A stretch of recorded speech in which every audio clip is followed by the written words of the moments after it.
Presentato a Palermo il rapporto La Sicilia, il Mezzogiorno, i ritardi e le opportunità di investimento, realizzato dall'Osservatorio Economico e Sociale costituito da IRFIS e Svimez, che evidenzia dei dati leggermente migliorativi rispetto a 2 anni precedenti, come ad esempio il numero degli occupati in Sicilia, che nel 2019 è cresciuto dello 0,3% rispetto al 2018.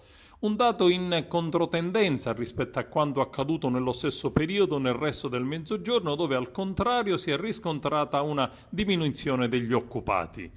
Aumentano ad esempio gli occupati nel settore dell'industria e nel settore agricoltura e diminuiscono gli occupati nel settore dei servizi. Aumentano anche gli occupati a tempo pieno e si riduce il lavoro part-time. Positiva ed incoraggiante la crescita del prodotto interno lordo nel rapporto di economia e finanza della regione siciliana 2020-2022.